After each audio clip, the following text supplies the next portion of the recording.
आचार्य चाणक्य भारत के पहले महान अर्थशास्त्री और दार्शनिक थे।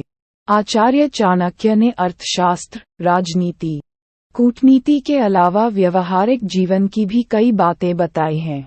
उनके वचन और नीतियां आज भी मनुष्य के मुश्किल वक्त में काफी मदद करती हैं।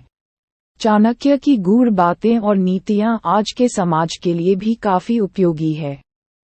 चाणक्य ने अपनी नीतियों में बड़ों, बुजुर्गों, बच्चों सभी के लिए कोई न कोई सीख दी है, जिस पर अमल कर आदमी अपने जीवन को संवार सकता है। आज हम आपको चाणक्य की वे गूढ़ बातें बताते हैं, जिनका पालन कर आप भी अपने घर को सुख समृद्धि से भर सकते हैं।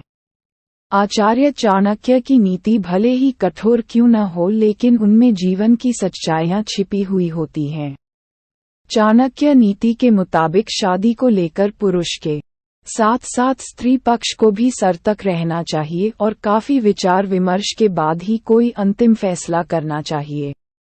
आचार्य चाणक्य ने अपनी पुस्तक चाणक्य नीति के प्रथम अध्याय के 14वें श्लोक में लिखा है कि बुद्धिमान व्यक्ति को चाहिए कि वह श्रेष्ठ कुल में उत्पन्न हुई कुरूप अर्थात सौंदर्यहीन कन्या से भी विवाह कर ले, परंतु नीच कुल में उत्पन्न हुई सुंदर कन्या से विवाह न करे।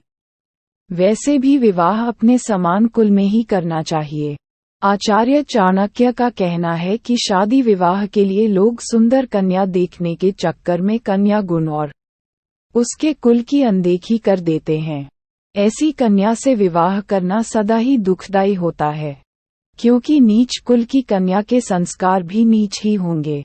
उसके सोचने, बातचीत करने या उठने बैठने का स्तर भी निम्न होगा, जबकि उच्च और श्रेष्ठ कुल की कन्या का आचरण अपने कुल के मुताबिक होगा, भले ही वह कन्या कुरूप और सौंदर्यहीन ही क्यों न हो।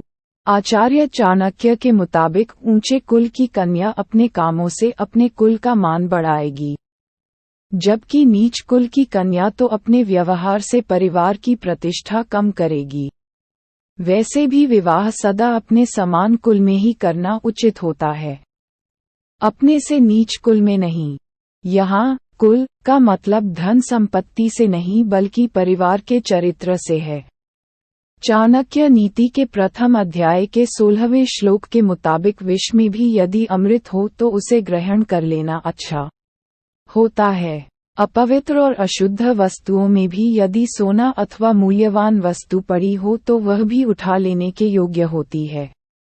यदि नीच मनुष्य के पास कोई अच्छी विद्या, कला अथवा गुण है तो उसे सीखने में कोई हानि नहीं। इसी प्रकार दुष्ट कुल में उत्पन्न अच्छे गुणों से युक्त स्त्री रूपी रत्न को ग्रहण कर लेना चाहिए।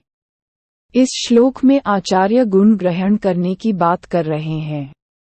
यदि किसी नीच व्यक्ति के पास कोई उत्तम गुण अथवा विद्या है तो वह विद्या उससे सीख लेनी चाहिए, अर्थात व्यक्ति को सदैव इस बात का प्रयत्न करना चाहिए कि जहां से उसे किसी अच्छी वस्तु की प्राप्ति हो, अच्छे गुणों और कला को सीखने का अवसर प्राप्त हो तो उसे हाथ से जाने नहीं देना चाहिए।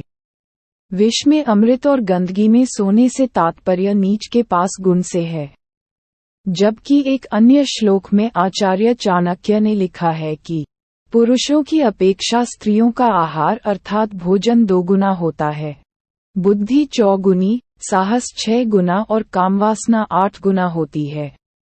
आचार्य ने इस श्लोक द्वारा स्त्री की कई विशेषताओं को उजागर किया है। स्त्री के ये ऐसे पक्ष हैं जिन पर सामान्य रूप से लोगों की दृष्टि नहीं जाती।